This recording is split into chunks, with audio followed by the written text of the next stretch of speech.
We are kicking off with the King of the Ring tournament, as with the finals set to take place very soon, some first round matches had to take place at recent live events. At the event in Chattanooga, Tennessee, LA Knight advanced to the next round with a win over Santos Escobar and had plenty to say after the match. In the post-match promo, Knight spoke about the tournament finals in Jeddah, Saudi Arabia, and made clear that everybody will be saying his name after he becomes king. With his win, Knight is qualified for the quarterfinals and will face Tonga on this coming SmackDown, and we'll have to see who goes even further in the tournament. There was also a King of the Ring first round match at a live event in Macon, Georgia, which saw Kofi Kingston defeat Rey Mysterio to advance to the next round. Kingston wasn't supposed to be in the tournament at first, but is replacing Xavier Woods, as the 2021 King of the Ring was not medically cleared to compete. On Twitter, Kingston shared footage of his victory and said he was dedicating his performance to Xavier Woods, as there's no word on when he'll be back. Now Kingston will face Gunther in the second round, and should he win, he'll face either Ilya Dragunov or Jey Uso in the semifinals, and all of his matches will be dedicated to his friend. Xavier Woods is one of several names pulled from this year's tournaments due to injuries, as Drew McIntyre, Bobby Lashley, and Asuka were also pulled from their matches. In the final first-round match of the Queen of the Ring tournament, Zelina Vega was supposed to face Shayna Baszler, but unfortunately, the injury bug struck once again. On Twitter, Raw GM Adam Pearce disclosed that Vega had been pulled from the tournament due to an injury, meaning both the 2021 King and 2021 Queen had been removed. In a tweet of her own, Vega said she was heartbroken to have been pulled out, but grateful to be WWE's first Queen, and wished her replacement, Maxine Dupree, luck in her match. Unfortunately for Vega and Dupree, Baszler got the submission victory to advance, the only submission so far in the Queen of the Ring tournament. Baszler will now face Io Sky, and if she wins that, will take on Lyra Valkyria or Zoe Stark in the semifinals, as the Queen of Spades intends on being the next Queen of the Ring. During the latest episode of AEW Collision, an alarming incident occurred in Vancouver's Rogers Center following Daniel Garcia's victory over KM. After the match, Garcia celebrated, but a fan would breach the barricade and try to enter the ring, but security, referees, and officials quickly swarmed the would-be crasher. Amidst the commotion of the fan trying to enter the ring, chants of "You f*** echoed throughout the arena, reflecting the crowd's disapproval of what this fan had done. Footage shared online depicts the moment when security apprehended the fan and escorted him from the arena, and it's thankful that security was quickly able to contain the situation. This should serve as a reminder to never attempt to enter the ring without being invited, as such actions endanger the fans and wrestlers, and disrupt the event for everyone else in attendance. At WWE Backlash France, Jey Uso failed to become World Heavyweight Champion, but he was unquestionably one of the most popular superstars on the card. Jey's entrance would see fans use their phones to create an epic visual, and that popularity in the LDLC arena hasn't gone unnoticed by those in WWE. Fightful Select reports that WWE intends to capitalize on Jey's popularity and will encourage fans to replicate the Lyon crowd's reaction during future entrances of his. This means that the lighting will continue to be dimmed during his entrances, creating an atmosphere that'll help fans take part in the entrance more regularly. Any instances of Jey's theme being used in mainstream media, such as at a recent NBA playoffs event, will also be shown on WWE TV, emphasizing his appeal and popularity with the fans. After over a decade with his brother, Jey has found his place as a singles competitor, and while he didn't win in Lyon, we doubt this will be the last major showcase for main event Jey Uso. But what did you think of all this?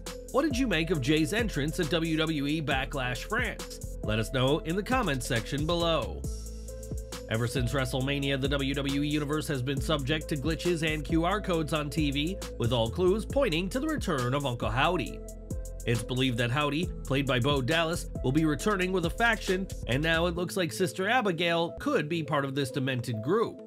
When fans scanned a recent QR code, they were taken to a video that started off with the new WWE introduction voiced by Triple H before it turned into something more sinister.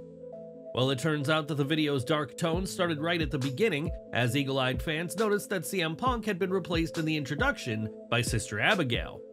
Bray Wyatt embodied the vengeful spirit for a brief spell years ago, but with Wyatt unfortunately passing last August, it'll be interesting to see if WWE brings the character back.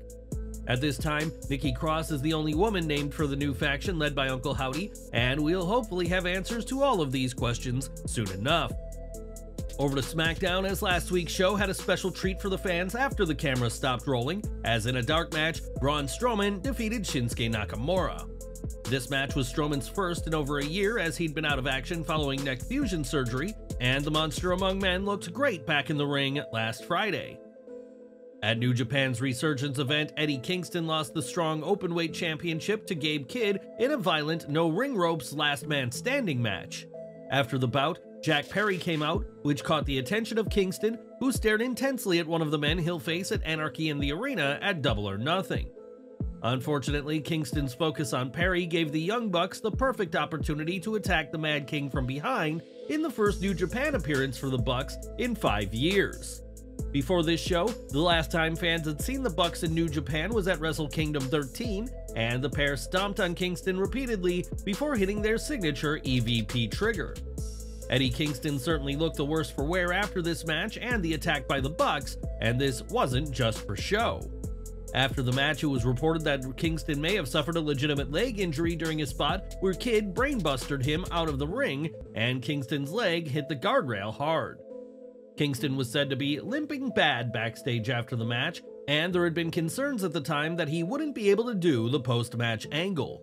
Eddie was able to do the angle with the Elite, but only after he was not moving for minutes after the match, in another worrying sign. Kingston is supposed to team with FTR and Bryan Danielson at Anarchy in the Arena, but this injury could threaten to jeopardize those plans. At this time, AEW hasn't given an update on Kingston's condition following Resurgence, but we'll continue to monitor his situation for further updates. At Double or Nothing, Bryan Danielson will be part of Team AEW that will see him aligned with FTR and Eddie Kingston against the Elite's Young Bucks, Kazuchika Okada, and Jack Perry. On Collision, Danielson explained being in the match that has previously come close to ending his career and said that combating the Elite is worth the risk. Danielson declared his unwavering commitment to protect AEW, especially in the wake of the attack on Tony Khan, as the American Dragon will hold nothing back in Anarchy in the Arena.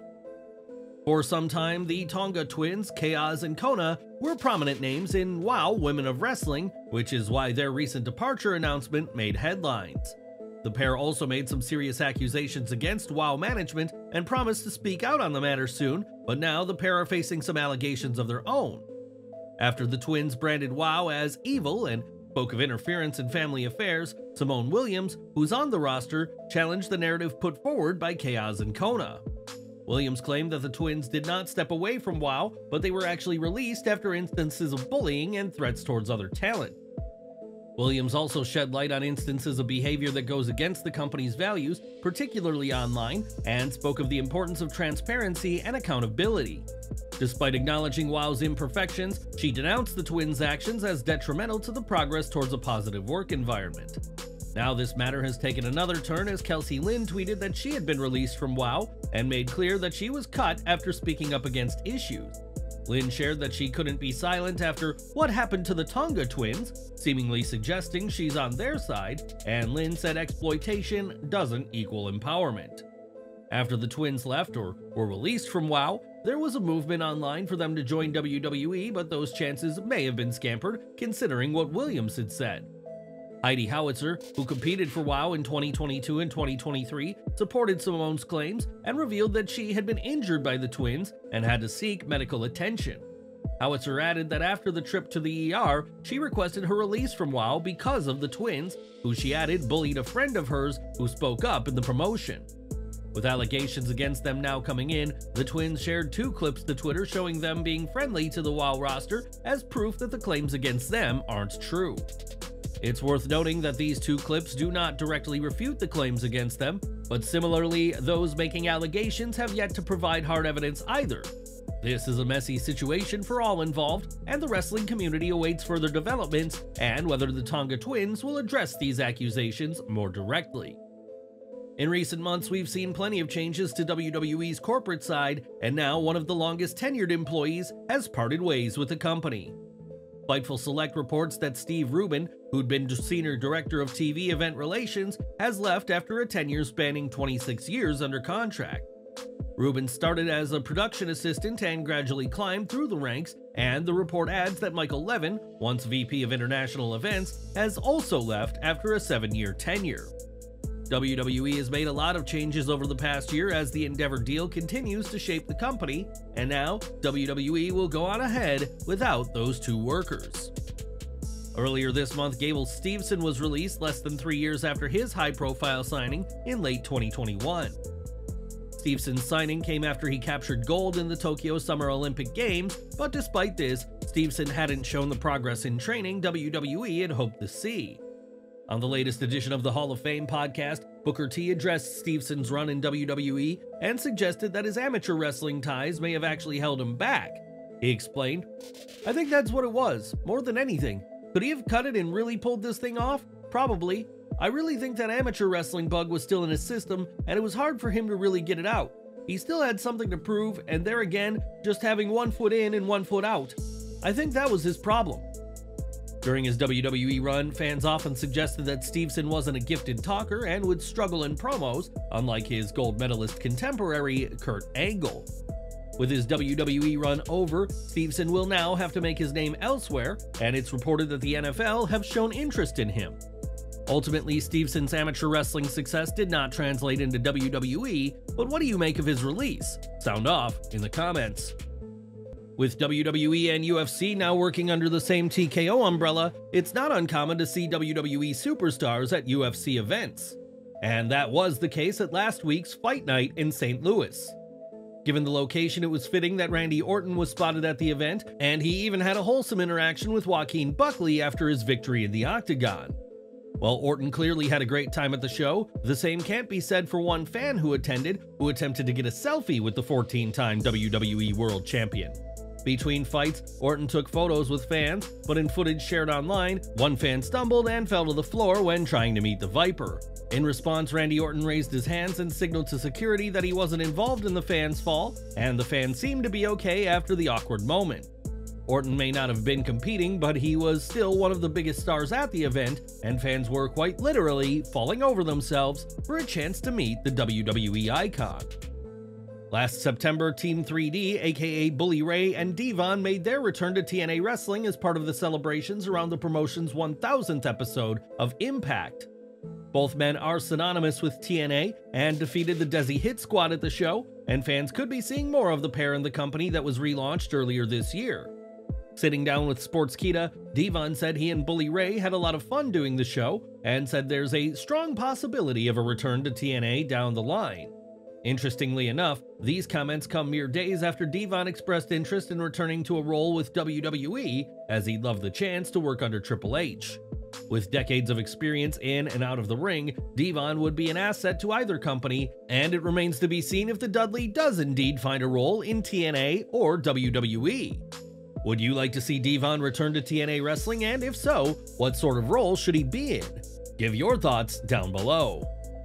At Wrestle Kingdom 17, Kenny Omega and Will Ospreay put on a clinic which saw Omega get the win, but Ospreay returned the favor at Forbidden Door 2023. The two have had plenty of crosswords over the years, with Ospreay saying he'll never respect Omega, as Kenny, according to Ospreay, has always looked down on him. During a recent Twitch stream, Omega continued this war of words as he said, "He's pretty good, but he'll never be me. Here's the thing, that guy, Will Ospreay, goes around talking a lot of mean about yours truly. Well, that's easy to do when I'm down and out. This dude, he has the gall to go out of the world to call him the King of Japan. According to who? It's to himself. This guy is delusional. What a maniac. You never made a dime for the company. They never forgot me, but I wouldn't be surprised if they already forgot you, Will."